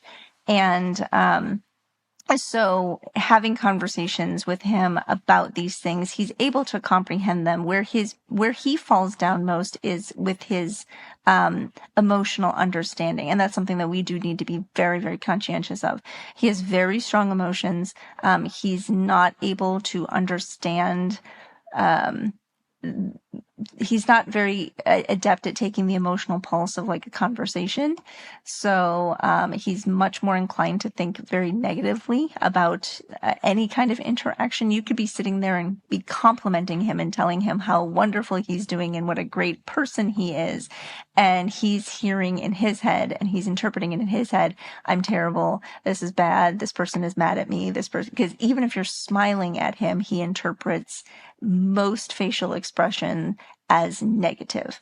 And that's something that he's been in therapy for, and we're continuing to work on him with, so that he realizes the whole world does not hate him. But because of that, because that's the lens through which he sees everything, he's very reactive at times, and he can have a very explosive temper, and he can have, so, all of those things, like, we need to be looking at him and being like, hey, this young man is not in control of, and he's not able just yet to understand that not everything is attack against him, that he needs to have better strategies for understanding what's really going on in a situation before he chooses to respond. Because a lot of times he interprets things very negatively, he responds very negatively, and people are genuinely confused as to why he's so angry about the situation. And it takes a bit of understanding and conversation for him to realize, like, oh, I made a mistake. Like, that's really not what was going on here. And that's just our situation. As anybody who's got a special needs child, or any kind of neurodivergence, or even a developmental disability, your particular situation is always going to be unique. Even if the broad strokes, even if someone can say, like, generally this is what happens when this person has this, whatever it is, there's always going to be unique aspects to you, your situation, your family situation. And those are always going to have to be assessed on an individual basis. And the thing that I think is so important for parents and who have firearms and are wondering how they fit in with everything in their family dynamic is, one, if you have a really solid foundation on general safety, carry safety, all of the, your training, what you're intending to use a firearm for, how you're intending to store it, all those things. If your foundation on those things is as rock solid as it possibly can be, you're much more able to figure out how to adapt and pay attention to the other things and how they might work into this really solid foundation. Where people get it wrong, and this is often where I see the issue, is they have, and this is just for a regular child or a special needs child, they have this child, and then they decide to get a gun. And that's where they're like, oh, I now have this child and I want to protect this child. And for the first time in my life, I'm thinking about these things I never thought about. I want to get a gun. So they're trying to figure out the parenting side of things. They're trying to figure out, and then maybe they do find out that their child has special needs. Now they're also trying to figure out how to get the correct therapies and the correct support and work with that disability or that special need. And then they also decide that they want to get a gun. And they're trying to figure this out while they're also trying to figure out all of this. And there's bound to be some conflict there. And that's not to say, and I want to be really careful here, because I don't want to say that just because you had a child and now you decide to get a gun, you shouldn't do it. That's not what I'm saying at all. But what I'm saying is you have an additional responsibility to put as much effort and care and conscious thought into making sure that you're doing all the things correctly with that firearm, storing it, training with it, learning how to handle it, learning how to maintain it, learning how to carry it, all of those things. You have that additional responsibility because literally your family's life depends upon it. And I don't think that there is a more tragic thing that can ever happen than the thing that you purchase to bring into your home for the safety of your family becomes the thing that is the tool used in the tragedy that ends up hurting your family. There is no greater tragedy in my mind. And unfortunately, that happens all too often because people think that they can just buy a gun and it will introduce safety, and they don't put the time and the effort and the responsibility in to making sure that they have all that they need to make sure that that is safely stored, carried, and maintained and handled, while also trying to figure that out. I was very fortunate in that I had a really rock solid foundation through being an instructor already and going through years of training and carrying before I ever had kids. And I recognized that that's kind of a privilege. That was a privileged position that I was in before I had kids. And had I had to do it opposite, I'm really glad that I didn't have to do it the other way around. But I will say to parents who are kind of in that position, I understand where they're at. And that's why I'm so passionate about providing the information that can help fill that gap as fast as possible so that you feel like you have that rock solid foundation and you're not in a position where you're like, I don't know what to do. I got this kid and I've got this gun. How do I make this work together? Absolutely. Thank you so much for sharing that. I'm excited to share this with my sister. She's talked to me a lot about how she's asked me questions about how that conversation could be started in the industry and how she sees so many deficits just day to day. I mean, she's been at a DMV where people were yelling at a hard of hearing individual, and she had to go up and be like, in my very older sister passion, I feel so bad for this person that she yelled at because I know it wasn't nice. And she's just always been such an advocate. So I thank you so much, especially speaking from personal experience. Just giving someone a place to start and validating that experience, and that it is a lot at once. It's overwhelming. So thank you so much. I hope that's brought peace to some people. And if anything has given someone else something to think about, if they're not, subjected to that world, kind of like me. So thank you so much. Well, Melody, thank you so much for being on today. This has been incredibly insightful for me, and I cannot wait to be able to just tell people, go to this episode when they ask me questions about parenthood and caring. And, especially because I can only answer about one of those things and not even to its fullest. So I'm really, really excited that you came on. So thank you. Before we end the episode, is there anything you would like to leave the listeners with? I guess I just want to kind of reiterate that the most important thing that you as a parent can give your child is your time and your attention and your love, of course. And if you're spending all of that time obsessing over the concealment of your gun or whatever it is, you're shortchanging your children, your experience.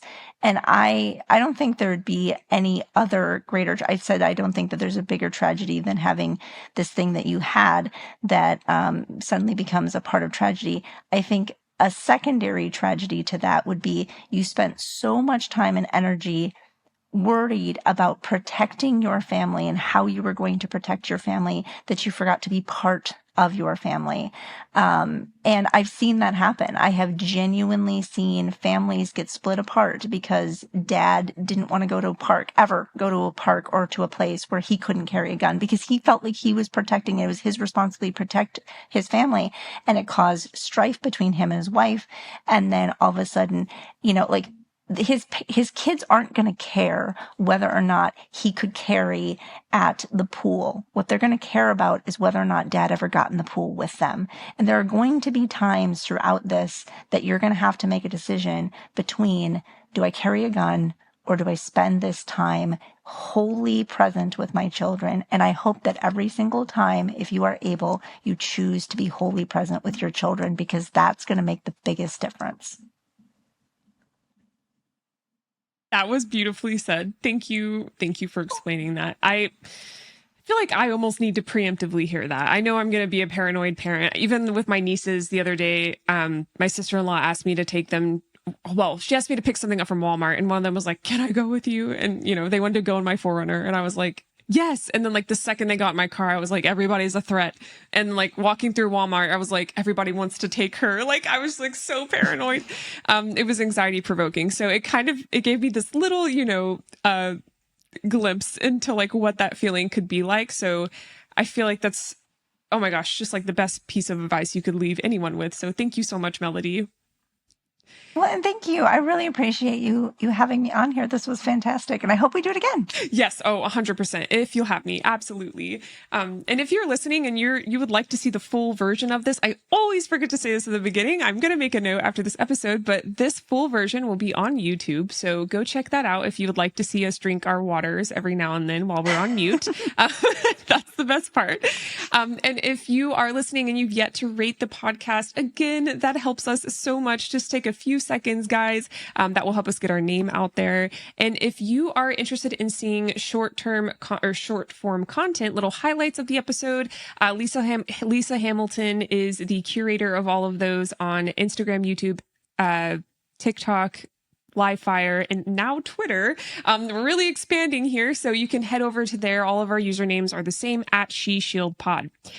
Thank you to everyone that has become a Patreon. I'm trying to get more exclusive content out there, so stay on the lookout. All resources mentioned, including how to find Melody, will be listed in the show notes, which are the notes below the pod. And if you or anyone you know is a firearms owner experiencing a crisis, look into holdmyguns.org. They are an organization that will connect you with a local gun shop or FFL to store your firearm for you until you are ready to regain access of it. The link to access their website and to look for a local storage location partner is available in the show notes. Thank you for listening. In the meantime, stay safe and stay vigilant.